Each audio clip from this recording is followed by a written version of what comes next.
जय हिंद फ्रेंड्स, आप सभी लोगों का स्वागत है ऑल एग्जाम बूस्ट में। तो देखिए, हम लोग पढ़ रहे थे क्वांटम मैकेनिक्स, जो कि आज का दूसरा वीडियो है।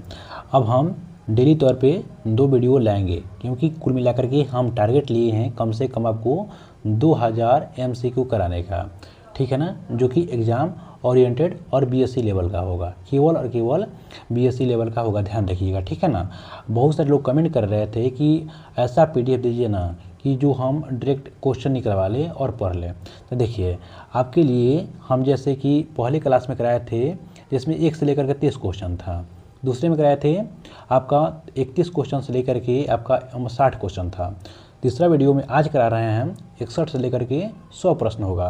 तो देखिए, आप लोग पीडीएफ निकलवाइएगा ना तो महंगा पड़ जाएगा, तो हम सोचे हैं ना आपको 1 से लेकर के मर्ज करके एक में ही आपको 1 से लेकर के पूरा 100 क्वेश्चन का वही मतलब कि एक में कर करके आपको पीडीएफ दे दें, ताकि आपको निकालने में आसानी होगी और पढ़ सकते हैं अच्छा से पूरा डिस्कशन के साथ में।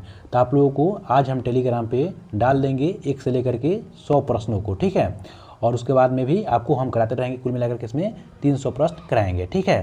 तो आप लोग पीडीएफ निकाल लीजिएगा और ध्यान से पढ़ते रहिएगा, यहाँ से एक भी क्वेश्चन बाहर नहीं जाने वाला है, ठीक है।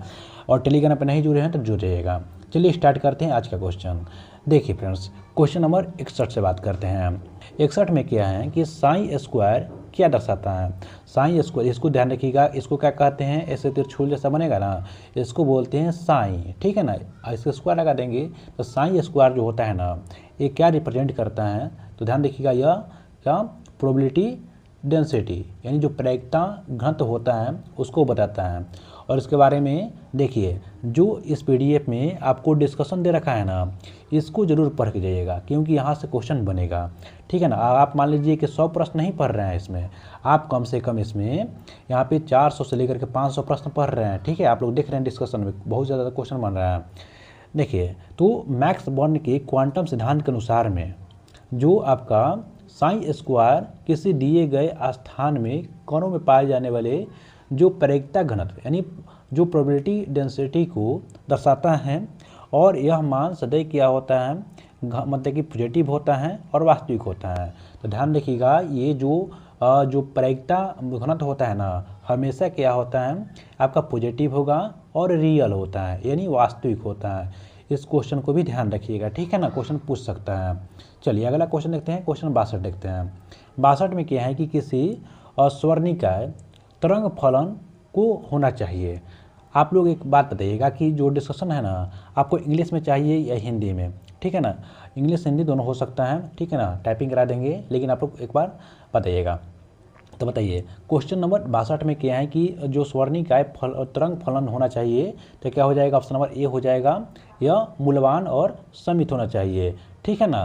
तो यहाँ पे क्या हो जाएगा, सिंगल वैल्यू और फिनिट होना चाहिए, ठीक है ना। एक मूल्यवान होना चाहिए और आपका फिनिट वैल्यू होना चाहिए, ठीक है।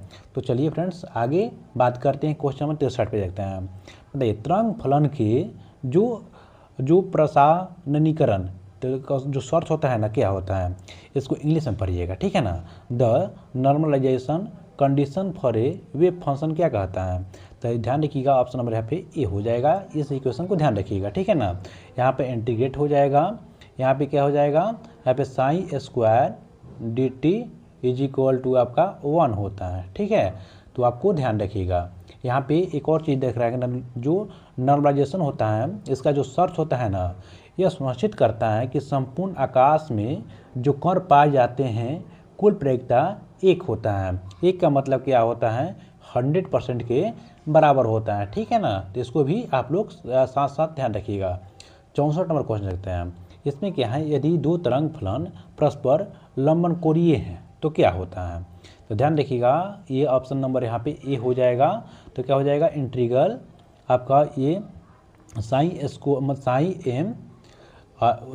एम हो जाएगा, स्टार हो जाएगा, उसके बाद में sine N D T is equal to 0 हो जाएगा। यहाँ पे देखिए, क्वांटम यांत्रिकी में यदि 2 विभिन्न ऊर्जा जो अवस्थाओं में तरंग फलन एक होता है, आपका मान लीजिए कि क्या हो जाएगा, साइन एम है और एक साइन एन है, ठीक है ना। इसको लंबकोणीय हो तो उसका जो ओवरलैप सामान्य क्या होता है, ओवरलैप जो समाकलन होता है हमेशा 0 के बराबर हो जाता है।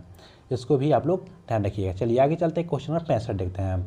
65 में क्या है, क्वांटम यांत्रिकी में किसी परिप्रेक्षीय राशि को मतलब निरूपित किया जा सकता है। ध्यान रखिएगा, ऑप्शन नंबर ए हो जाएगा सदिश मात्र ओनली और ओनली जो वेक्टर मतलब वेक्टर में हो जाएगा, ठीक है ना, तो ध्यान रखिएगा। चलिए क्वेश्चन नंबर 66 देखते हैं। 66 में है कि हर्मेशियन मतलब कि हर्मेशियन ऑपरेटर के आइगन्स का मान कितना क्या होता है। तो उसका आइगन्स का मान जो होता है ना आपका हमेशा रियल होता है, क्या होता है, वास्तविक हो जाएगा। तो हर्मेशियन ऑपरेटर की जो गणितीय विशेषता होती हैं और इसके सभी आइगन्स का जो मान होता है रियल होता है, जो कि भौतिक मापन परिणामों का मेल खाते हैं, ठीक है। इसको भी आप लोग ध्यान रखिएगा। 67 नंबर क्वेश्चन देखते हैं। 67 में क्या लिखा गया है कि एक आयाम में संवेग क्या होता है। संवेग ऑपरेटर जो होता है ना, ऑप्शन नंबर ए लगा लीजिएगा, -IH और यहाँ पे क्या हो जाएगा d/dt हो जाता है, dx हो जाएगा, ठीक है ना। तो इसको ध्यान रखिएगा। तो इसमें क्या हो जाएगा 1D स्थिति में संवेग ऑपरेटर क्या हो जाए, संवेग ऑपरेटर का कहते हैं हम, तो p कैप x बोलेंगे कि जो परिभाषा होती हैं क्या होती हैं, p cap x is equal to क्या हो जाएगा -IH उसके बाद में करली पाटा में करली x हो जाएगा, ठीक है ना, इसके रूप में दी जाती हैं। और h बराबर क्या होता है, h बराबर होता है h बटा में आपका मतलब कि देखिए h नहीं होता है, h में से पाई पड़ा रहता है, ठीक है ना। तो ये क्या हो जाएगा आपका 2 पाई हो जाएगा, ठीक है। आगे चलते हैं फ्रेंड्स, चलिए आगे चलते हैं, क्वेश्चन नंबर 68 में बात करते हैं। इसमें क्या है, स्थिति ऑपरेटर जो आपका एक्स कैप तरंग फलन किस प्रकार से कार्य करता है। तो ध्यान रखिए, ऑप्शन नंबर बी हो जाएगा, एक्स के गुना करके यानी बाई मल्टीप्लाइंग बाई एक्स हो जाएगा, ठीक है ना। इसके ही एक्स के साथ में गुना करके होता है। जैसे मान लीजिए कि स्थिति जो आपका पोजीशन रिप्रेजेंटेशन होता है, इसकी स्थिति में जो ऑपरेटर एक्स कैप होता है क्या होता है, एक्स कैप का मान एक्स गुणन के बराबर होता है। किसके गुणन के बराबर होता है, एक्स गुना के बराबर होता है, ठीक है ना, ध्यान रखिएगा। इसके ही अपने एक्स के साथ में गुना हो जाता है। 69 नंबर क्वेश्चन देखते हैं। 69 में देखते हैं ना, इसमें लिखा गया है स्थिति और जो संवेग का जो कंप्यूटर है, बताइए क्या हो जाएगा आपका। तो ऑप्शन नंबर यहाँ पे क्या हो जाएगा, बी हो जाएगा, ठीक है ना। यहाँ पे लिखा गया है the commutator of A position of momentum. तो ध्यान रखिएगा कि आपका क्या हो जाएगा, ऑप्शन नंबर बी लगा के चलिएगा। चलिए क्वेश्चन नंबर यहाँ पे 70 नंबर देखते हैं। 70 नंबर में क्या लिखा गया है, यदि दो ऑपरेटर परस्पर कंप्यूट करते हैं तो उसके प्रत्यक्षीय क्या होता है। टू ऑपरेटर कमिट देयर जो मतलब क्या ऑब्जर्व करता है, ठीक है ना। ऑप्शन नंबर यहाँ पे ए लगा के चलिएगा, एक साथ निश्चित रूप से मापे जा सकते हैं, कैन बी मेजर्ड जो ठीक है ना, एक साथ मापे जा सकते हैं, ठीक है, ध्यान रखिएगा। जब हार्वेसियन ऑपरेटर यहाँ पे क्या हो जाएगा A B is equal to 0 करते हैं तो उसके उभयनिष्ठ आइगन्स फलन होते हैं और उनकी संगत भौतिक राशियों का एक साथ सटीक मापन संभव होता है। यहाँ पे बात करते हैं 71 नंबर पे। 71 में क्या होता है, समय निर्भर जो श्रोडिंगर समीकरण होता है ना, इस पढ़े होंगे जो समय निर्भर श्रोडिंगर समीकरण क्या कहता है, इसको ध्यान रखिएगा। ऑप्शन ए लगा लीजिएगा। तो आप लोग इसको ध्यान रखिएगा, इस समीकरण को आप लोग 100% याद रखिएगा, ठीक है ना। चलिए फ्रेंड्स आगे चलते हैं और कुछ और आगे देखते हैं। यहाँ पे बात करते हैं 72 नंबर। 72 नंबर में क्या लिखा गया है कि समय जो स्वतंत्र श्रोडिंगर समीकरण का संक्षिप्त रूप क्या होता है। इसका जो संक्षिप्त रूप होता है ना, क्या होता है, ऑप्शन नंबर ए हो जाएगा, ठीक है। एच कैप आपका साइन हो जाएगा is equal to E sine हो जाएगा, ठीक है ना, यही आपका शॉर्ट रूप हो जाता है। 73 नंबर क्वेश्चन देखते हैं। 73 में एक कण के जो हेमिल्टोनियस ऑपरेटर को सामान्यतः शामिल होता है, किसमें शामिल होता है, तो ध्यान रखिएगा। ऑप्शन नंबर यहाँ पे सी लगा के चलिएगा। काइनेटिक एनर्जी मतलब काइनेटिक और स्टैटिक हो जाएगा, ठीक है ना। पोटेंशियल और काइनेटिक एनर्जीज में यहाँ पे क्या हो जाएगा, शामिल होता है। देखिए हैमिल्टन ऑपरेटर एच कैप हो जाएगा इज इक्वल टू टी हो जाएगा, टी कैप हो जाएगा प्लस में भी हो जाएगा। कुल ऊर्जा को क्या करता है, कुल ऊर्जा को यह बताता है, दर्शाता है, ठीक है ना, जिसमें गतिज ऊर्जा ऑपरेटर टी होता है और जो पोटेंशियल एनर्जी होता है आपका भी होता है। यानी ध्यान रखिएगा आपका एच जो होता है ना, ये हैमिल्टन ऑपरेटर हो जाएगा, बराबर में क्या हो जाएगा टी जो होता है आपका, टी जो क्या कहते हैं इसको, गतिज ऊर्जा, यानी काइनेटिक एनर्जी हो जाता है टी, उसके बाद में आपका प्लस में भी कैप होता है, तो भी क्या हो जाएगा आपका, तो पोटेंशियल एनर्जी हो जाएगा, क्या हो जाएगा, पोटेंशियल एनर्जी हो जाता है। इसको बोलते हैं गतिज ऊर्जा, इसको बोलते हैं हम मतलब क्या बोलते हैं, स्थितिज ऊर्जा बोलते हैं, ठीक है ना। चलिए आगे चलते हैं, क्वेश्चन नंबर यहाँ पे 74 बात करते हैं। 74 में क्या लिखा गया है, देखिए एक आयामी कण के लिए गतिज ऊर्जा ऑपरेटर है, तो क्या हो जाएगा यहाँ पे, ऑप्शन नंबर है ए लगा के चलिएगा, ठीक है ना। यहाँ पे ए लगा लीजिएगा, इस समीकरण को 100% ध्यान रखिएगा, ठीक है ना। चलिए फ्रेंड्स थोड़ा सा और आगे बढ़ते हैं। आज आपको 100% आपको 1 से लेकर के 100 प्रश्नों का हम आपको देंगे PDF, ठीक है, निकलवा लीजिएगा।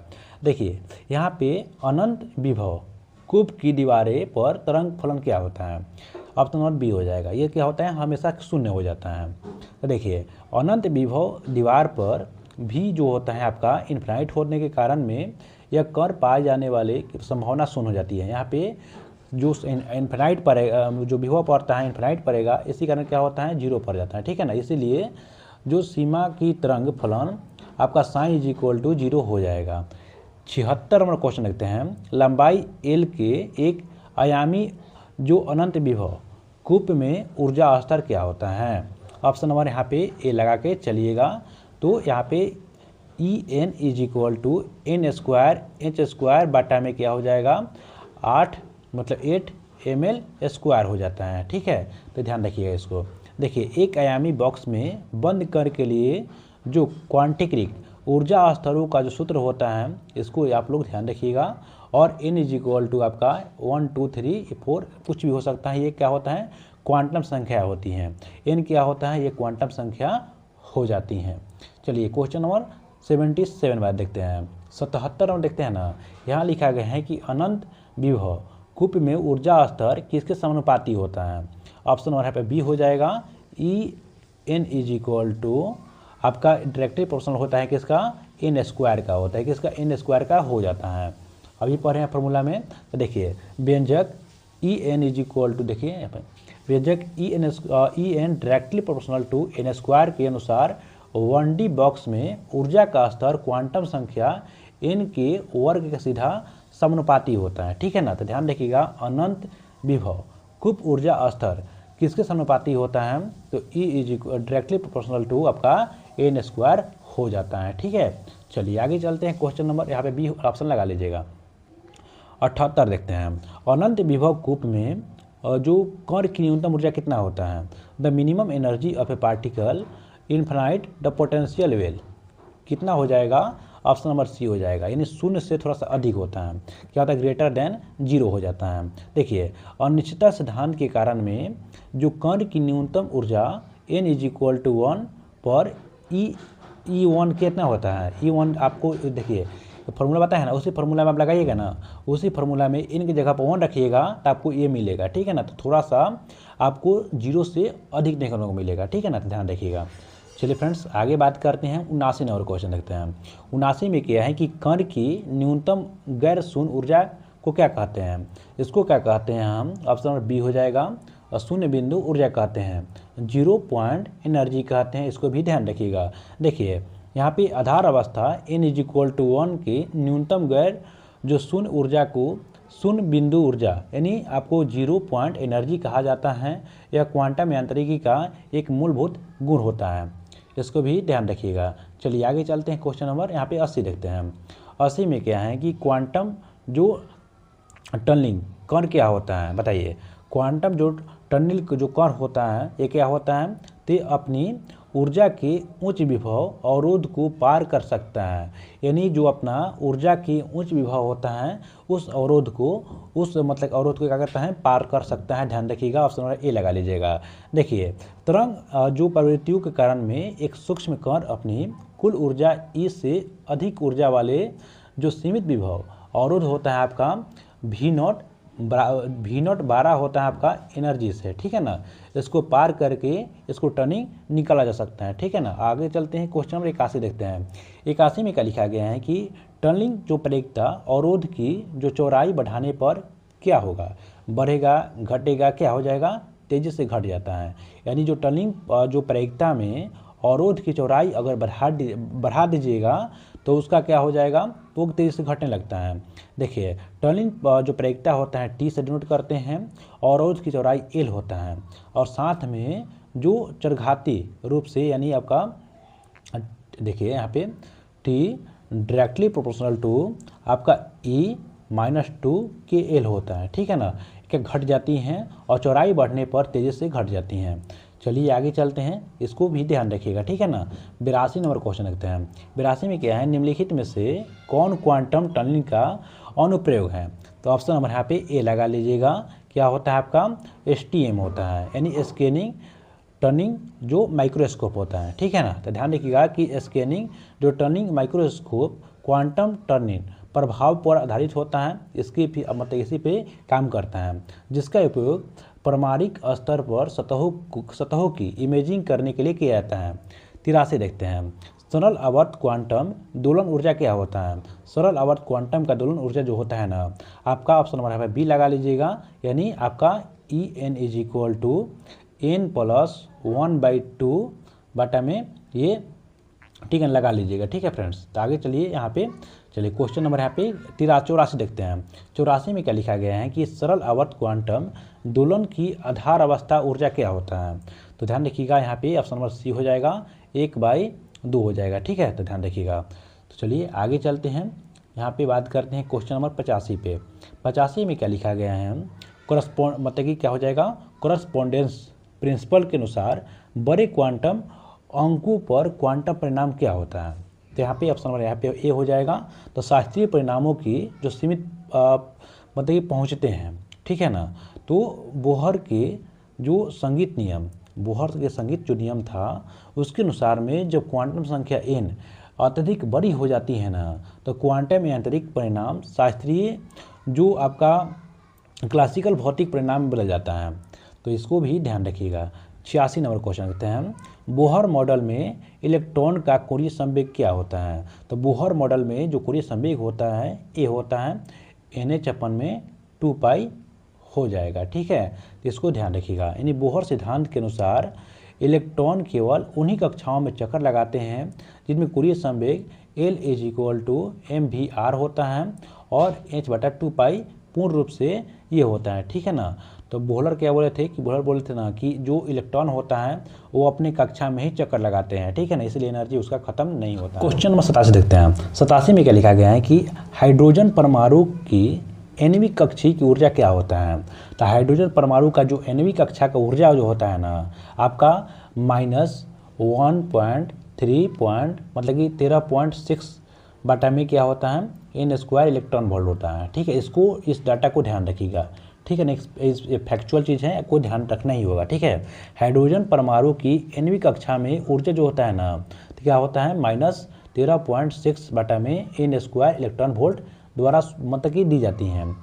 और यहाँ पे निगेटिव चिन्ह दर्शाता है क्या, निगेटिव चिन्ह जो होता है ना, यानी ऋणात्मक जो होता है, निगेटिव चिन्ह जो होता है क्या बताता है, तो इलेक्ट्रॉन नाभिक से बंधा हुआ है, यह बताता है कि इलेक्ट्रॉन जो होता है यह नाभिक से बंधा हुआ होता है, ध्यान रखिएगा। 88 देखते हैं क्वेश्चन की हाइड्रोजन परमाणु की आधार अवस्था ऊर्जा क्या है।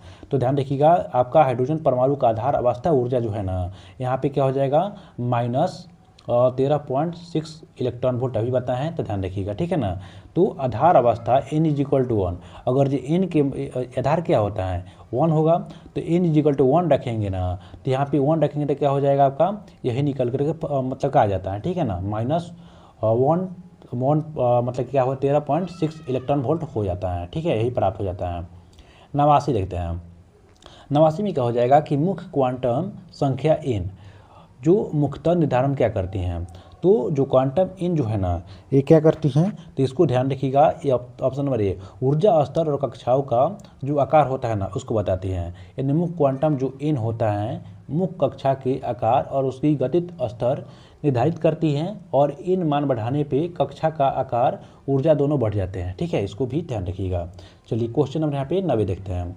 90 में क्या है कि कक्षीय क्वांटम संख्या यहाँ पे आई संभावित मान क्या हो जाएगा। ध्यान रखिएगा, the possible value of the orbital quantum number मतलब कि क्या हो जाएगा यहाँ पे, तो यहाँ पे क्या हो जाएगा 0 से लेकर के n 1 तक हो जाएगा, इसको भी ध्यान रखिएगा। ठीक है, देखिए किसी क्वांटम संख्या n के लिए जो दिग्वांशीय यानी कक्षीय क्वांटम संख्या का मान 0 से लेकर के n-1 तक पूर्ण हो सकता है। ठीक है ना, 0 से लेकर के क्या होता है 1 मतलब कि n-1 तक होता है, इसको ध्यान रखिएगा। ठीक है, 91 नंबर क्वेश्चन लिखते हैं, चुंबकीय क्वांटम संख्या m का मान क्या हो जाएगा। तो यहाँ पे ध्यान रखिएगा कि ऑप्शन नंबर बी लगा के चलिएगा, -1 से लेकर के +1 तक हो जाएगा। देखिए किसी दिए गए जो 1 का मान चुंबकीय क्वांटम m की कुल 2l, मतलब कि देखिए यहाँ पे m नहीं है, इसको आपको l मानना होगा। ठीक है ना, तो 2l + m 1 होता है, इससे लेकर के मतलब कि -l से लेकर के +l तक हो जाता है। ठीक है, इसको भी ध्यान रखिएगा। चलिए फ्रेंड्स आगे चलते हैं, क्वेश्चन नंबर यहाँ पे 92 देखते हैं। 92 नंबर क्वेश्चन लगता है ना, इसमें लिखा गया है कि इलेक्ट्रॉन की जो स्पिन क्वांटम संख्या जो होता है ना m से मापते हैं, तो उस क्या बताता है। तो यहाँ पे c हो जाएगा +1/2 और -1/2 हो जाएगा। ठीक है ना, तो +½ -½ हो जाता है, ध्यान रखिएगा।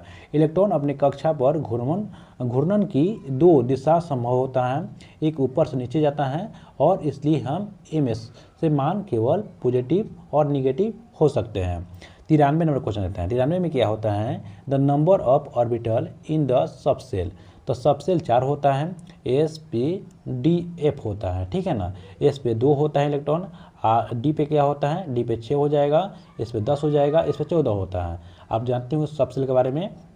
तो देखिए तो क्या हो जाएगा, किसी उपकक्षाओं में संख्याओं की मतलब क्या होता है, कक्षाओं की संख्या तो b हो जाएगा, तो क्या हो जाएगा 2l+ में 1 हो जाएगा। ठीक है, तो दिए गए किसी उपकक्षा यानी सबसेल में कक्षाओं की कुल संख्या जो होता है 12 + 1 के बराबर होता है। और जैसे s मतलब s के लिए क्या हो जाएगा 1 हो जाएगा, p के लिए क्या हो जाएगा आपका 3 हो जाएगा, d के लिए 5 हो जाएगा। चलिए आगे चलते हैं, यहाँ पे देखते हैं 94 नंबर पे। 94 क्या कहता है कि मुख्य कोश n इलेक्ट्रॉन का अधिकतम संख्या क्या होता है, यानी the maximum number of electron in principal shell n क्या हो जाएगा। यहाँ पे ऑप्शन नंबर यहाँ पे सी हो जाएगा, 2n² होता है। क्या होता है, आप जानते हैं कि आपका 2 8 18 ऐसे होता है ना, तो क्या हो जाएगा 2n², यानी 2n² हो जाएगा। यानी देखिए यहाँ पे 2n², इनकी जगह पर 1 रखिएगा 2 आ जाएगा, इनकी जगह पर 2 रखिएगा, ठीक है ना 8 आ जाएगा, ऐसे होता है। ठीक है, चलिए आगे चलते हैं, क्वेश्चन नंबर यहाँ पे 95 बात करते हैं। 95 में क्या लिखा गया है कि पाउली मतलब कि अपवर्जन। देखिए यहाँ पे क्या हो जाएगा, अकॉर्डिंग द पाउली जो एक्सक्लूशन प्रिंसिपल क्या होता है, तो क्या हो जाएगा, ध्यान रखिए ऑप्शन नंबर ए हो जाएगा। एक परमाणु 2 इलेक्ट्रॉन के चारों ओर क्वांटम संख्या के समान नहीं हो सकती हैं। इस डाटा को ध्यान ही रखिएगा, इस फैक्चुअल चीज़ को। ठीक है ना, क्या होता है कि एक परमाणु में 2 इलेक्ट्रॉन की चारों क्वांटम संख्याएं समान नहीं हो सकती हैं। तो पाउली नियम के अनुसार में क्या होता है कि 2 इलेक्ट्रॉन के लिए चारों क्वांटम जानते हैं कि आपका n l m सब हो नहीं सकता है, मतलब कि समान नहीं हो सकता है। 96 लिखते हैं, किसी एक कक्षक में अधिकतम कितने इलेक्ट्रॉन हो सकते हैं। एक कक्षा में जो इलेक्ट्रॉन की संख्या जो होती है आपका, यहाँ पे ध्यान रखिएगा 2 हो सकती हैं, यानी क्या हो सकता है 2 हो सकता है। चलिए आगे चलते हैं, क्वेश्चन नंबर 97 पर चलते हैं। 97 में क्या लिखा गया है, हाइड्रोजन परमाणु n = 2 अवस्था में ऊर्जा क्या होता है। ध्यान रखिएगा आपका क्या होता है -3.4 इलेक्ट्रॉन वोल्ट हो जाएगा। तो मान लीजिए कि हाइड्रोजन परमाणु n = 2 अवस्था में ऊर्जा जो होता है ना, क्या होता है यहाँ पे C लगा के चलिएगा। 98 देखते हैं, 98 में क्या हो जाएगा, हाइड्रोजन परमाणु की आधार अवस्था से आयोनिक करने के लिए आवश्यक न्यूनतम ऊर्जा क्या कहलाता है। तो क्या कितना मतलब कि कितना मतलब ऊर्जा चाहिए, तो क्या हो जाएगा समझ सी हो जाएगा, तो 13.6 इलेक्ट्रॉन वोल्ट चाहिए। ठीक है, चलिए तो बता ही दिए हैं। 99 देखते हैं, 99 में क्या हो जाएगा आपका, देखिए हाइड्रोजन की जो लाइमन श्रेणी किस क्षेत्र में प्राप्त करता है, तो क्या हो जाएगा ऑप्शन नंबर सी हो जाएगा, पैराबैंगनी क्षेत्र को यह बताता है। तो लाइमन श्रेणी में जो संक्रमण किसी उच्च स्तर से n = 1 होता है और इसी सभी उत्सर्जन रेखाएं पैराबैंगनी यानी अल्ट्रावायलेट भाग में पड़ती हैं। चलिए फ्रेंड्स, आज का लास्ट क्वेश्चन जो कि 100 नंबर होने वाला है, तो बताइए बाल्मर श्रेणी में इलेक्ट्रॉन संक्रमण किस जो अंतिम स्तर पर होता है, तो ऑप्शन यहाँ पे बी लगा के चलिएगा, 2 हो जाएगा, ठीक है ना। बाल्मर श्रेणी में उच्च स्तर n ग्रेटर देन 2 हो जाएगा, n जो होगा 2 से 12 हो जाएगा। इलेक्ट्रॉन का अंतिम संक्रमण हमेशा द्वितीय स्तर यानी n=2 पर समाप्त हो जाता है। तो चलिए दोस्त, तो आप लोगों का बहुत बहुत स्वागत है अलग एग्जाम बूस्ट में। तो अपने दोस्तों को भी बताइएगा इस चैनल के बारे में और चैनल को सब्सक्राइब कर लीजिएगा, ठीक है ना।